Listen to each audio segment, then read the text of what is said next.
Someone just shouted heads down, thumbs up, and suddenly you're 10 years old again, sitting in that chilly classroom that always smelled like chalk dust and soggy ham sandwiches. You're hoping no one steals your Garbage Pail Kids. You're rewinding your Walkman with a pencil, pretending you know the lyrics to every song. And yeah, that toilet paper still feels like tracing paper in your memory. If you smiled at any of that, you're in the right place. Because in this video, we're uncovering into 15 unforgettable things that made school in the 80s absolutely legendary. The weird, the wonderful, and the wildly uncomfortable.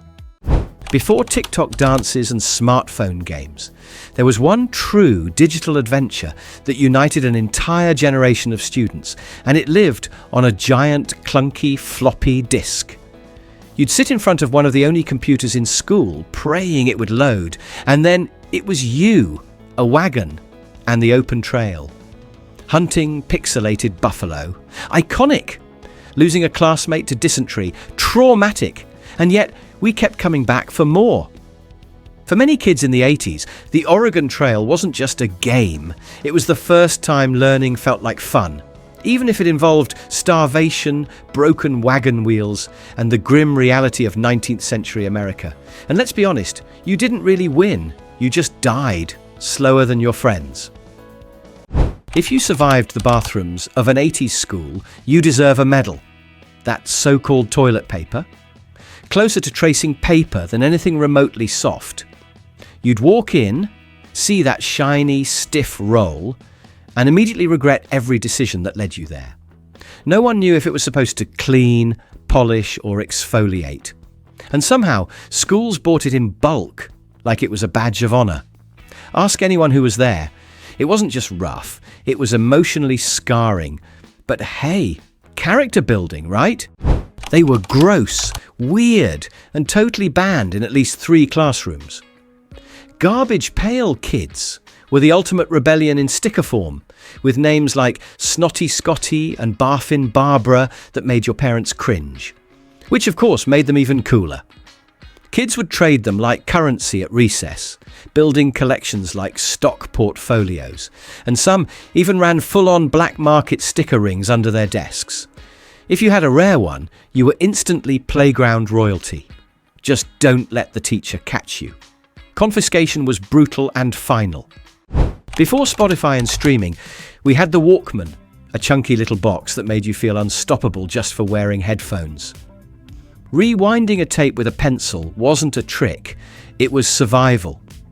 Making the perfect mixtape for the bus ride or after-school chill time was basically an art form, and if someone made one for you, that was love. The hiss between songs, the click when the tape ended, every sound was part of the experience. You'd hide it under your desk, press play, and hope the batteries didn't die mid-chorus. No shuffle, no skip, just pure anticipation. What was on your go-to mixtape back then? Any songs you're still secretly into? It looked radioactive and smelled like toothpaste, but for some reason we loved it. Green mint custard was that strange dessert served in school canteens that either made your day or ruined it.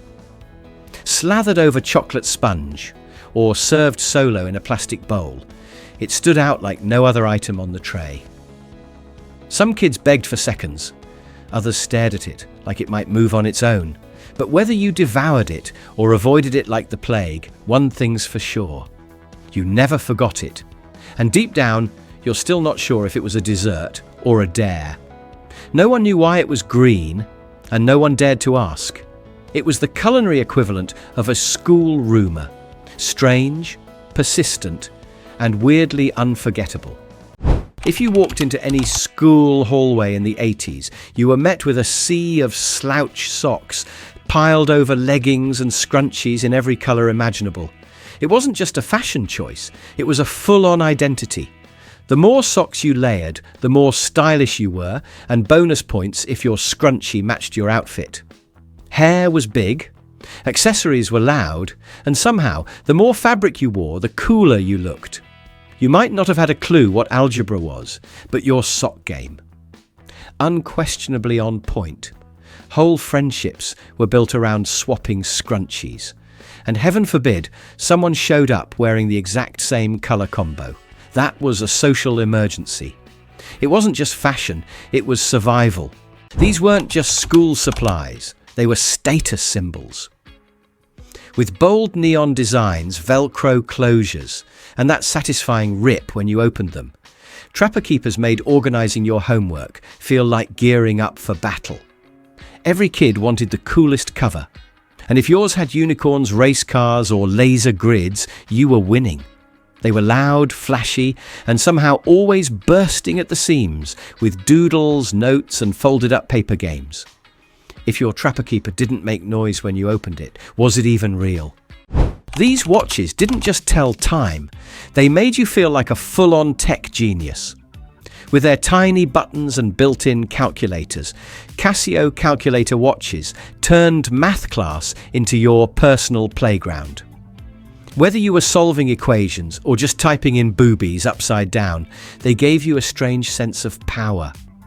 Wearing one meant you were ahead of the curve. It was part fashion, part utility, and all flex. Teachers tried to ban them during tests, which only made them cooler. And deep down, you totally imagined it could launch rockets or hack into something important. Before smartboards and digital projectors, classrooms ran on blackboards, chalk, and sheer determination. The teacher's screeching handwriting, the chalk dust floating through the air, and that one kid who couldn't resist slapping the erasers together. It was all part of the daily ritual. There was something dramatic about a teacher slamming a problem onto the board or underlining a word 3 times in a row. And if you got picked to clean the board at the end of the day, you felt like royalty, even if your hands were covered in white powder. The dust never really washed off, and neither did the memories. You probably still remember the exact sound of chalk breaking mid-sentence, and how half the class would flinch at once. What do you think? Would you have been the kid who cleaned the board, or the one who turned eraser duty into a chalk fight? Let me know in the comments. No safety harness, no helmet, just you, a fraying rope, and the crushing pressure of 20 classmates watching. Climbing ropes in PE was either your moment of glory or a deeply humbling experience. If you made it to the top, you were a legend. If you slipped halfway, well, at least you tried. The rope was rough, smelled like sweat, and definitely left burns on your hands. But every kid gave it a shot, even if just to say they survived. It was part challenge, part rite of passage, and 100% terrifying. For some, it sparked a lifelong fear of gym class. For others, it was the one time they felt like a superhero, even if just for 5 seconds. Before lunch, bags went eco and minimal. Metal lunchboxes were where it was at, and none were more iconic than the ones with strawberry shortcake. With pastel colours, cartoon characters, and a matching plastic thermos that never quite kept anything warm, these lunchboxes were a statement. Opening one at the cafeteria table felt like revealing treasure. You might find a PB and J, a bruised apple, maybe even a packet of crisps if it was your lucky day. But honestly, it didn't matter what was inside. If you had a strawberry shortcake lunchbox, you were already winning. It came in a pouch, looked like shredded paper, and made every kid feel like a pro baseball player. Big League Chew wasn't just gum, it was a whole attitude. You'd stuff your cheek like you were stepping up to the plate, even if you were just stepping into math class. The flavour hit hard and faded fast, but that first chew was pure magic. Parents hated it, teachers rolled their eyes, and kids absolutely loved it. For a few minutes, you weren't in school, you were in the major leagues, and let's be honest, no one actually needed that much gum at once. But the more you packed in, the cooler you felt. It wasn't about freshness, it was about flexing your bubble-blowing skills like it was a competitive sport. They were squishy, shiny, and totally irresistible. Puffy Stickers covered everything. Notebooks, pencil cases, even your friend's desk if you were feeling bold. From rainbows and unicorns to skateboards and robots, there was a sticker for every personality. Trading them was serious business, and peeling one off without ruining it, a delicate art. Some kids even had full sticker albums, treated like ancient scrolls. If you had a rare, glittery, puffy sticker, you didn't just decorate, you dominated. They weren't just decoration, they were social currency. Getting a new sheet felt like unlocking a new level of popularity. And if you gave someone one of your best stickers, that was basically a declaration of friendship. You didn't need to be in detention to feel like one of them. The Breakfast Club wasn't just a movie, it was a mirror. Whether you were the brain, the athlete, the basket case, the princess, or the criminal, you saw yourself somewhere in that library. It played late at sleepovers, sparked deep conversations, and gave an entire generation the language to talk about who they really were. Even now, decades later, that final fist pump in the air still hits like truth. It showed us that labels didn't define us, and maybe, just maybe, we weren't as different as we thought. For a film set in one room, it opened up a whole world. Which character did you relate to most? So there you have it. 15 unforgettable things that made going to school in the 80s something truly unique. From radioactive Custard to calculator watches, we didn't just grow up. We survived an era of chalk dust, cassette tapes, and questionable gym equipment. Now it's your turn. Which of these memories hit you hardest? Did we miss one that totally deserves a spot on the list? Drop it in the comments, which we'd love to hear your stories. And if this video brought back even a single memory, give it a like and leave a comment. That simple action helps YouTube show it to more people who lived it just like you. Thanks for coming along for the ride. And hey, don't forget your Trapper Keeper on the way out.